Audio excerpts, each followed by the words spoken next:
പിള്ളേരോടൊപ്പം മഴ നനഞ്ഞ് അടിച്ചു പൊളിച്ച് നടക്കുന്ന തിരക്കിലായിരുന്നു ഞാൻ. എന്നാൽ ഇതിൽ അസൂയ പൂണ്ട എൻ്റെ ചേട്ടൻ മാർക്കറ്റിൻ്റെ ഗതിവിഗതികളും ചടുലതയും പഠിപ്പിക്കുന്നതിൻ്റെ ഭാഗമായി എന്നെ വിളിച്ച് വണ്ടി കയറ്റി. എ ഡേ വിത്ത് ചേട്ടൻ എന്നുള്ളതായിരുന്നു ഞാൻ ഈ വ്ളോഗിന് ആദ്യം നിർദ്ദേശിച്ചിരുന്ന പേര്. പിന്നെ എനിക്ക് തോന്നി കുറച്ചുകൂടി പ്രായോഗികമായിട്ട് EV എങ്ങനെ ഉപയോഗിക്കാം, റേഞ്ച് ആങ്സൈറ്റി ഇല്ലാതെ എങ്ങനെ ഓടിക്കാം എന്നതിനെപ്പറ്റി ആവാം ഈ വീഡിയോ എന്ന് പിന്നീട് തോന്നി. EV ഫുൾ ചാർജ് ആയിരിക്കുന്നു. ഇന്നത്തേക്ക് ഓടി തിരിച്ചു വരാൻ ഈ 100% മതിയായിരിക്കുമെന്ന് കരുതുന്നു. മുൻപ് ഡസ്റ്റർ സ്ഥിരമായി ഉപയോഗിച്ചിരുന്ന ചേട്ടൻ പിന്നീട് ഡീസലിൻ്റെ ഒച്ചപ്പാടും ബഹളവും ഇല്ലാത്ത ഇലക്ട്രിക്കിലേക്കാണ് വന്നിട്ടുള്ളത്. ഡീസലിൻ്റെ ഒച്ചപ്പാടും ബഹളവും ഒക്കെ ഇപ്പോൾ മിസ് ചെയ്യുന്നുണ്ടോ എന്ന് ചോദിച്ചു കഴിഞ്ഞാൽ അടിപൊളി.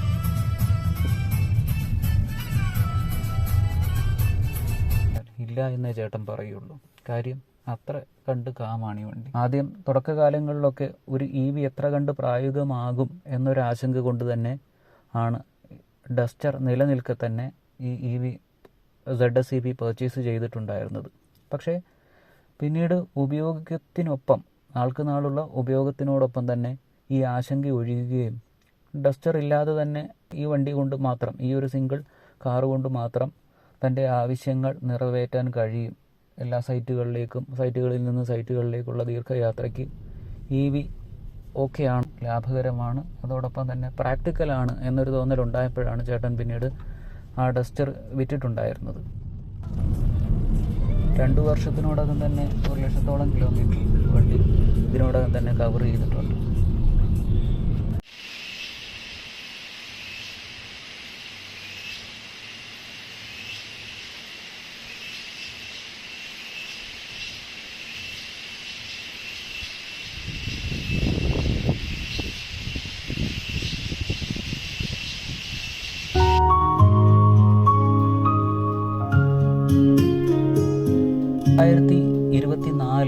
ഓഗസ്റ്റിൽ ഈ MG ZS EV പർച്ചേസ് ചെയ്യുമ്പോഴേക്കും നമ്മുടെ അന്ന് നിലവിൽ ചേട്ടൻ യൂസ് ചെയ്തുകൊണ്ടിരുന്ന ഡസ്റ്റർ അത് 4,500,000 കിലോമീറ്റർ ഓടിക്കഴിഞ്ഞിരുന്നു. അന്ന് ചേട്ടന് അത്ര കണ്ട് കോൺഫിഡൻസ് EVയിൽ ഇല്ലായിരുന്നു.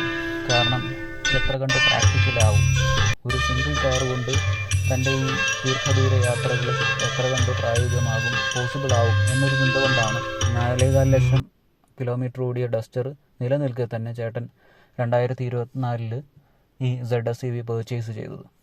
ശബ്ദം ഏതുമില്ലാത്തൊരു EVയിലേക്ക് വന്നപ്പോൾ എന്ത് മാറ്റം ഉണ്ടായി, ആ ഡീസലിൻ്റെ ശബ്ദമൊക്കെ മിസ് ചെയ്യുന്നുണ്ടോ എന്ന് ചേട്ടനോട് ചോദിച്ചപ്പോൾ ഇല്ല, വേറെ അങ്ങനെ കുഴപ്പങ്ങളൊന്നുമില്ല. വണ്ടി ഓടിക്കുന്നത് കുറേ കൂടി മടുപ്പ് ഇല്ലാത്തൊരു കാര്യമാക്കി ഈ EV മാറ്റിയിട്ടുണ്ട്. വളരെ ടെൻഷൻ ഏതുമില്ലാതെ എത്ര ദൂരം വേണമെങ്കിലും പോവാം. പിന്നെ കുറച്ചൊന്ന് പ്ലാൻ ചെയ്യേണ്ടതായിട്ടുണ്ട്. ഏതെങ്കിലും ഒരു സ്ഥലത്തേക്ക് പോകുമ്പോൾ അവിടെ അടുത്ത് ഏതെങ്കിലും ചാർജിങ് സ്റ്റേഷൻ ഉണ്ടോ, ഈ കാര്യമൊക്കെ സ്വാഭാവികമായിട്ടൊന്ന് നോക്കി വെക്കേണ്ടതായിട്ടുണ്ട്. പക്ഷേ അതൊഴിച്ച് നിർത്തി കഴിഞ്ഞാൽ മുൻപുണ്ടായിരുന്ന ആശങ്കകൾക്ക് വക ഏതുമില്ലാതെയാണ് ഇപ്പോൾ ചേട്ടൻ ഈ വണ്ടി യൂസ് ചെയ്തുകൊണ്ടിരിക്കുന്നത്.